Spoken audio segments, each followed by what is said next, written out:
சகோதரர்களே, நம்ம சொல்லக்கூடிய லா ஹவுல வலா குவத்த இல்லா பில்லா, இது பெரிய ஆதாரம். லா ஹவுல வலா குவத்த இல்லா பில்லா அர்த்தம் தெரிஞ்சவங்க கை தூக்குங்க.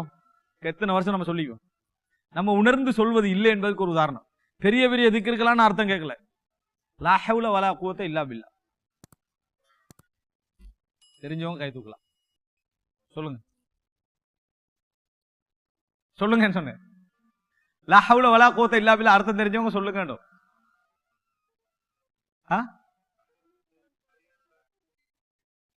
அப்படி சொன்னேன். லா ஹவுல வலா குவத்த இல்லா பில்லா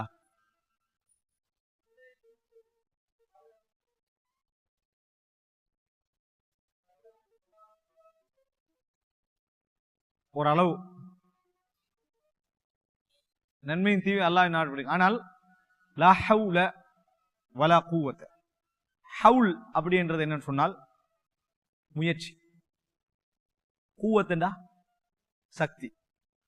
ஹவுல் கூவா, ஒரு மனிதனுக்கு ஹவுல் முயற்சி என்றது வருவதாக இருந்தாலும் அது யாரை கொண்டு நடக்கணும்? அல்லாஹ்வை கொண்டுதான். சக்தி ஒன்றை செய்வதற்கு அவன் பெற்றுக்கொள்வதாக இருந்தாலும் அது அல்லாஹ்வை கொண்டுதான் என்ன செய்யணும், நடக்கணும். எங்க சொல்லுவான், தனக்கு முன்னால செய்ய முடியாத ஒரு விஷயம், தான் சாதாரணமாக செய்ய நினைத்த விஷயங்கள், இதிலெல்லாம் ஒருவன் சொல்ல வேண்டிய வார்த்தை லா ஹவுல வலா குவத்த இல்லா பில்லா. எல்லாம் எதுவாக இருந்தாலும் சரி, எல்லாமே இறைவனை கொண்டுதான் என்ன செய்யும், நடக்கும் என்பதை நம்ம புரிஞ்சுக்கணும். எனக்கு அதாவது முடியாம போகுது, லா ஹவுல வலா குவத்த இல்லா பில்லா, எல்லாம் அதாவது எல்லாம் அல்லாஹ்வை கொண்டுதான் என்ன செய்யணும், நடக்கணும். அதனால முயற்சியெல்லாம் அல்லாஹ்வுடைய கையில தான், நம்மகிட்ட எதுவுமே என்னது இல்லை. அதனாலதான் எந்த ஒரு நல்ல விஷயங்களை கண்டாலும் நம்ம என்ன சொல்றோம், லா ஹவுல வலா குவத்த இல்லா பில்லா, லா ஹவுல வலா குவத்த இல்லா பில்லா, மாஷா அல்லாஹ் வலா ஹவுல வலா குவத்த இல்லா பில்லா. இந்த வார்த்தைகள் அறிஞ்சு சொல்றதாக இருந்தா நம்ம அதுக்குரிய கருத்தும் அதுக்குரிய எங்களோட லைஃப்ல எல்லா திக்ருக்குரிய சூழலையும் நம்ம கண்டிருப்போம். ஆனா அதனுடைய உணர்வோடு நம்ம சொல்லக்கூடிய சந்தர்ப்பங்கள் நம்மளுக்கு என்ன செய்யல, நம்ம நினைக்கிறோம் இல்ல. காரணம், வாழ்க்கையோடு டச்சாக அந்த திக்ரை நம்ம என்ன செய்யல, நினைக்கல. அல்லாஹ் தஆலா குர்ஆன்ல சொல்றான், அல்லதீன யذ்குரூனல்லாஹ கியாமன் வ குஊதன் வ அலா ஜுனூபிஹிம். மூமின்கள் யார் தெரியுமா? நின்ற நிலையிலும் சாய்ந்த நிலையிலும் உட்கார்ந்த நிலையிலும் இறைவனை என்ன செய்வார்கள், அவர்கள் ஞாபகப்படுத்துவார்கள். எல்லா நிலையிலும் இறை ஞாபகம் அவர்கள்ட்ட இருக்கும். ரசூல் ஸல்லல்லாஹு அலைஹி வஸல்லம் ஒரு பிரயாணம் போய் திரும்பி வந்துகிட்டு இருக்கிறாங்க, ஒரு மலையை பார்க்கறாங்க. அப்புறம் ரசூல் ஸல்லல்லாஹு அலைஹி வஸல்லம் சொல்றாங்க, ஹாதா ஜும்தான் சபகல் முஃபர்ரிதூன் அப்படின்னு சொன்னாங்க. இது ஜும்தான் என்ற மலை, சீரு போங்க சொல்லிட்டு சொன்னாங்க, முஃபர்ரிதூன்கள் முந்தி விட்டார்கள் அப்படின்னாங்க. முஃபர்ரிதூன்கள் யார்? உமல் முஃபர்ரிதூன யா ரசூலுல்லாஹ் அப்படின்னு கேட்கிறாங்க. முஃபர்ரிதூன்கள் யாருன்னு கேட்கிறாங்க. அப்ப ரசூல் ஸல்லல்லாஹு அலைஹி வஸல்லம் சொன்னார்கள், அஸ்ஸாகிரீன் அல்லாஹ கஸீரன் வஸ்ஸாகிராத், அல்லாஹ்வை அதிகமாக ஞாபகப்படுத்தக்கூடிய ஆண்களும் பெண்களும் என்று ரசூலுல்லாஹி ஸல்லல்லாஹு அலைஹி வஸல்லம் சொன்னார்கள். இறை ஞாபகத்தோடு இருக்கக்கூடிய ஆண்களும் பெண்களும் என்று சொன்னார்கள். அன்புள்ள சகோதரர்களே, இறைவனை ஞாபகப்படுத்திக் கொண்டே இருக்கக்கூடிய ஒரு மனிதர், அவரை பொறுத்த வரைக்கும் அவர் பெரிய ஒரு பாதுகாப்பு இருக்கிறார். யாருடைய? இறைவனுடைய பாதுகாப்பு இருக்கிறார். நிச்சயமாக தன்னையே ஞாபகப்படுத்திக் கொண்டிருக்கக்கூடிய ஒரு மனிதனை அல்லாஹு தஆலா ஒரு நாள் என்ன செய்ய மாட்டான், வீணாக்க மாட்டான்.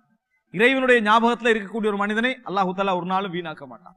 அவன் இறைவனுடைய ஞாபகத்தில் அதிகமாக இருக்கிறான், நிச்சயமாக அவனுடைய எல்லா விஷயங்களிலும் ஒரு பாதுகாப்பை இறைவன் என்ன செய்வான், ஏற்படுத்துவான். ஒரு மனிதர் ரசூல் ஸல்லல்லாஹு அலைஹி வஸல்லம் மட்டும் வந்து சொல்றாங்க, யா ரசூலுல்லாஹ், அல்லாஹ்வின் தூதரே, கது கஸுரத் அலைய ஷராஇஉல் இஸ்லாம் ஃபபாபுன் வாசிஉன், எனக்கு ஒரு விஷயத்தை சொல்லித்தாங்க, ஃபபாபுன் ஜாமியா, எனக்கு ஒரு விஷயத்தை சொல்லித்தாங்க. இஸ்லாம் எனக்கு நிறைஞ்சு போயிட்டு, இஸ்லாமிய கடமைகள்லாம் நிறைஞ்சு போயிட்டு, எனக்கு ஒரு பாபை சொல்லித்தாங்க, அதன் மூலமாக நான் இதெல்லாம் செஞ்ச மாதிரி என்ன செய்யணும், ஒரு திருப்தி வரணும், அந்த மாதிரி கேட்கிறாங்க.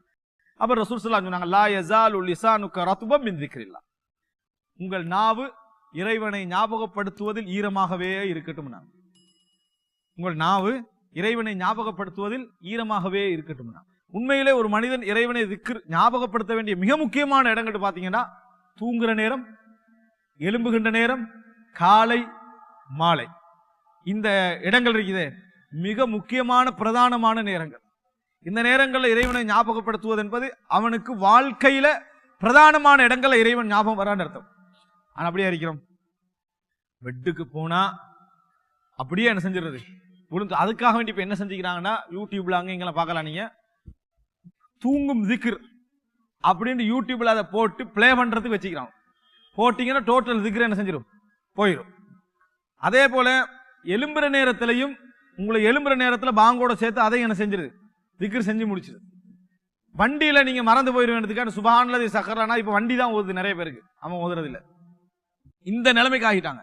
இப்ப இறைவனை ஞாபகப்படுத்துதல் என்பது எவ்வளவு பெரிய ஒரு மகத்துவம் மிக்க ஒரு அம்சம், எவ்வளவு பிரதானமான ஒரு அம்சம் இருந்தும் கூட எங்களை நிறைய பேர் என்ன செய்யறாங்க, அதுல பலகீனமாக இருக்கக்கூடிய நிலையை பார்க்கிறோம்.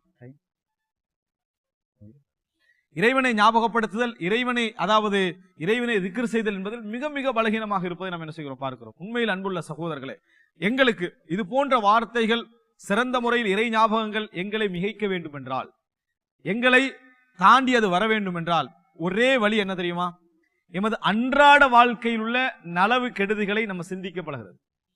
அன்றாட வாழ்க்கையை நிறுத்தி யோசிக்கிறோமா கொஞ்சமாவது? என்றைக்காவது வாழ்க்கையை கொஞ்சம் நிறுத்தி நம்ம யோசிக்கிறோமா?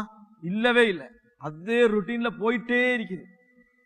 கொஞ்சமாவது ஒரு 10 நிமிடம் 20 நிமிடம் ஒரு நிறுத்தி, கொஞ்சம் எப்பதான் நம்ம நிறுத்த போறோம், நிறுத்தி யோசிக்கின்றவர்கள் குறைவு. அது வாழ்க்கை அப்படியே போய்கொண்டே இருக்குது. திடீர் மரணம், மௌத்தாகி போறதே தவிர நமது வாழ்க்கையை கொஞ்சம் நிறுத்தி யோசிக்க ஆரம்பிச்சோம்னு சொன்னால் என்னென்ன மைனஸ்கள்லாம் உங்களோட வாழ்க்கையில பிளஸ் கொண்டு வந்தது, நீங்க பிளஸ் நினைச்சதெல்லாம் உங்களுக்கு மைனஸ் கொண்டு வந்துச்சு, அப்படி என்ற எத்தனையோ யோசனைகள் நம்மளுக்கு என்ன செஞ்சிருக்கும், வந்திருக்கும். எத்தனையோ சிந்தனை நம்ம வந்திருக்கும். அப்படி வார இடங்கள் எல்லாம் நிச்சயமாக கண்ணால கண்ணீர் போகும். இஸ்திக்ஃபார், பாவ மன்னிப்பு தேடுவோம். நிச்சயமாக நமக்கு என்ன செய்யும், திக்ர்கள் ஞாபகம் வரும். குர்ஆனை ஓதணும் என்ற சிந்தனைகள் நமக்கு வரும். உண்மையிலேயே எல்லோரையும் விட உங்களை திருத்திக் கொள்வதற்கு சிறந்த வழியே உங்கள் கடந்த கால வாழ்க்கையும் எதிர்கால வாழ்க்கையும் இறைவனை முன்னிறுத்தி நீங்க யோசிக்கிறது தான். அந்த நேரத்தில் வாயில வரக்கூடிய வார்த்தைகள் சாதாரண வார்த்தைகள் அல்ல. அந்த நேரத்தில் சொல்லக்கூடிய ஒரு சுப்ஹானல்லாஹ் ஒரு சாதாரணமான ஒரு வார்த்தையாக என்ன செய்யாது, நிச்சயமாக இருக்காது. ஒரு பெரிய இடத்துக்குரிய வார்த்தையாக என்ன செய்யும். ரசூல் ஸல்லல்லாஹு அலைஹி வஸல்லம் சொல்றாங்க, இன்னஹு லா யுகானு அலா கல்பி வ இன்னி லா அஸ்தக்ஃபிருல்லாஹ ஃபில் யௌமி 100 மர்ரா. என்ற உள்ள மூடுபடுது, கரைப்படுகிறது. நான் ஒரு நாளைக்கு இறைவனிடத்தில் 100 முறை பாவ மன்னிப்பு தேடுகிறேன், அஸ்தக்ஃபிருல்லாஹ் என்று நான் 100 முறை சொல்கிறேன் ரசூல் ஸல்லல்லாஹு அலைஹி வஸல்லம் சொல்றாங்க. அல்லாஹ் தஆலா குர்ஆன்ல அடிக்கடி அதாவது வஸ்குருல்லாஹ புக்ரத்தன் வ அஸீலா வஸப்பிஹுஹு புக்ரத்தன் வ அஸீலா, நீங்கள் அந்த இறைவனை காலையிலும் மாலையிலும் என்ன செய்யுங்க, ஞாபகப்படுத்துங்கள் என்று அல்லாஹ் பல இடங்கள் என்ன செய்ய சொல்றாங்க. காலையிலும் மாலையிலும் இறைவனை ஞாபகப்படுத்துங்கள் சொல்லு. இமாம் இப்னு தைமியா ரஹ்மத்துல்லாஹி அவர்கள் ஒரு மஜ்லிஸ்ல இருக்கிறாரு. இமாம் இப்னு ஜௌஸி ரஹ்மத்துல்லாஹி அவர்கள் பக்கத்துல இருக்கிறாங்க மிச்ச நேரமா. அதுக்கு பின்னால இமாம் இப்னு தைமியா இப்னு தைமியா சொல்றாரு, ஹாதிஹி கத்வதி, இதான் எனது காலை சாப்பாடு. இதை நான் சாப்பிடலைன்னு சொன்னால் லாஃபத் குவதி, என் பலம் என்ன செஞ்சிடும், குறைஞ்சிரும். எனது பலம், அதை என்ன பலம், உள ரீதியான பலமே எனது இந்த இறைவனை ஞாபகப்படுத்தல தான் என்ன செய்யறது இருக்குது, அப்படி என்ன செய்யறாங்க சொல்றாங்க. அப்ப எனவே அன்புள்ள சகோதரர்களே, இயன்ற அளவில் நம்ம அல்லாஹ்வை ஞாபகப்படுத்தி வாழுகின்ற மக்களாக வாழ வேண்டும் என்றால் எங்களோட வணக்க வழிபாடுகளை கவனம் செலுத்துவதன் மூலம் நம்ம ஓரளவு இறைவனை ஞாபகப்படுத்துகிறோம். அதே போல அன்றாடம் நாம் சொல்ல வேண்டிய திக்ர்கள், குறிப்பிட்ட இடத்துல சொல்ல வேண்டிய திக்ர்கள் மூலம் இறைவனை ஞாபகப்படுத்துகிறோம். மூன்றாவது கட்டம் எமது வாழ்க்கையோடு சம்பந்தப்படுத்தி நம்ம சொல்லக்கூடிய திக்ர்கள். உதாரணமாக ரசூல் ஸல்லல்லாஹு அலைஹி வஸல்லம் பிலால் ரலியல்லாஹு அன்ஹு சொல்றாங்க, ஒரு யுத்த கடத்துல வச்சு, அரஹ்னா பிஸ்ஸலாத்தி யா பிலால், பிலாலே சலாத்தை கொண்டு எங்களுக்கு ராகத்து தாங்கன்றாங்க. அப்படின்னு என்ன, அதான் சொல்லுங்க, தொழுவோம் ராகத்து கிடைக்கும் அப்படின்றாங்க. உள்ளத்துக்கு ராகத்தை ரசூலுல்லாஹ் எதுல உணர்றாங்க, தொழுகையில் என்ன செய்கிறார்கள், உணர்கிறார்கள். ஆனா நம்ம சலாம் கொடுத்து ஓடுறதுல தான் என்ன செய்யறோம், நம்ம நின்று கொண்டிருக்கிறோம். இப்போ உள்ளத்திற்கு தொழுவதிலே ஒரு ராகத்தை நம்ம உணர்கிறோம் என்று சொன்னால், ஒரு அறிஞருடைய ஒரு அழகான வார்த்தை, தொழுது கொண்டிருக்கிற நேரத்தில் அவசரப்படுகின்றவனே, நீ எது நடக்கக்கூடாது என்று பயப்படுகிறாயோ, எது நடக்க வேண்டும் என்று ஆசைப்படுகிறாயோ, இரண்டுமே நீ எவனை நோக்கி தொழுது கொண்டிருக்கிறாயோ அவன் கையில தான் இருக்கு.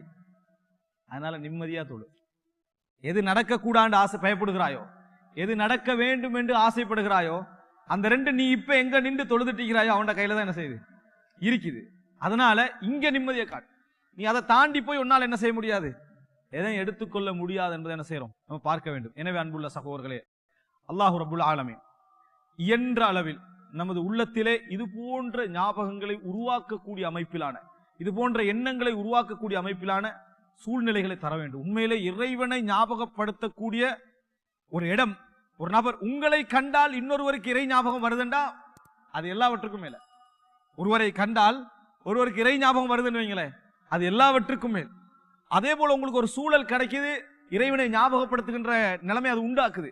அப்படி என்றால் அது எல்லாவற்றுக்கும் மேல். அது போன்ற சூழல்கள், சந்தர்ப்பங்கள் கிடைப்பதற்கு நாம் என்ன செய்ய வேண்டும்? எங்கள் நிலைகளை, எங்கள் சந்தர்ப்பங்களை உருவாக்கி கொள்ள வேண்டும்.